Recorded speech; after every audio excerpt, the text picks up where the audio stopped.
महाराष्ट्राच्या राजकारणात पुन्हा एकदा वादळाची चाहूल। एका बाजूला ठाकरे बंधू एकत्र येण्याच्या चर्चा, तर दुसऱ्या बाजूला पवार कुटुंबातल्या फुटीवर शरद पवारांचं धक्कादायक विधान। शरद पवार पुन्हा एकदा भाकरी फिरवतायत का? आमच्या पक्षात काही जण अजित पवारांसोबत जायला तयार आहेत। हे शब्द म्हणजे राजकीय भूकंपच। एक बाजू अजित पवारांसोबत जायला तयार, तर दुसरी बाजू अजूनही विरोधात राहायला इच्छुक। आणि याच दरम्यान शरद पवारांचं स्फोटक विधान समोर येतं। या सगळ्याचा अर्थ काय आणि यामागे खरा राजकीय हिशोब कोणता आहे, चला तर जाणून घेऊया। गेल्या काही वर्षात शरद पवार यांनी अनेकदा राजकीय भूकंप घडवले आहेत, पण यावेळी त्यांनी एका वृत्तवाहिनीला दिलेल्या मुलाखतीत जे काही म्हटलं त्यामुळे महाराष्ट्राचं राजकारण पुन्हा एकदा डवळून निघालं। पवार म्हणाले, आमच्या पक्षात दोन मतप्रवाह आहेत।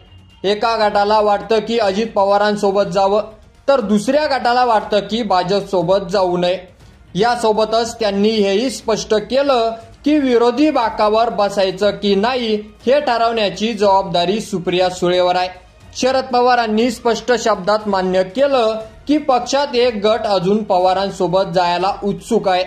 ही कबुली म्हणजे एक प्रकारे पक्षातील अंतर्गत वादाची आणि मतभेदाची सार्वजनिक कबुलीच। तसेच या विधानामधून अजूनही एक गोष्ट स्पष्ट होते, पवार आता शांततेने संधी शोधतायत। वयामानाने बदलती राजकीय समीकरण, तसेच राजकारणात कधीही काहीही निश्चित नसतं, हे शरद पवारांनीच अनेक वेळा दाखवून दिलंय। आज ते स्वतःच सांगतायत की पक्षात वेगवेगळे विचार आहेत, म्हणजेच काहीतरी घडणार हे निश्चित।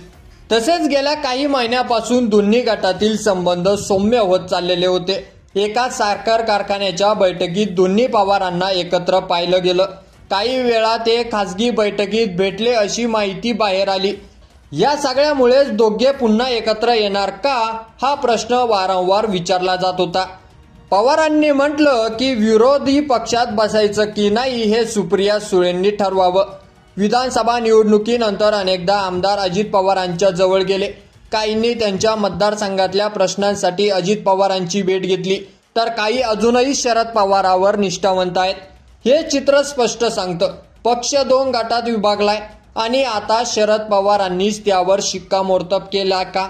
जर हे दोन गट पुन्हा एकत्र आले तर त्या युतीचं एक वेगळंच रूप तयार होईल।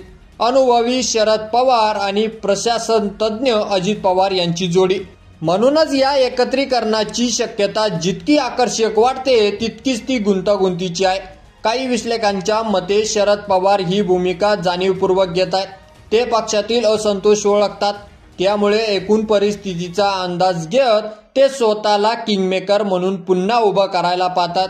त्याचा स्पष्ट संदेश आहे, जर इंडिया आघाडी निष्क्रिय राहिली तर पर्याय खुले आहेत।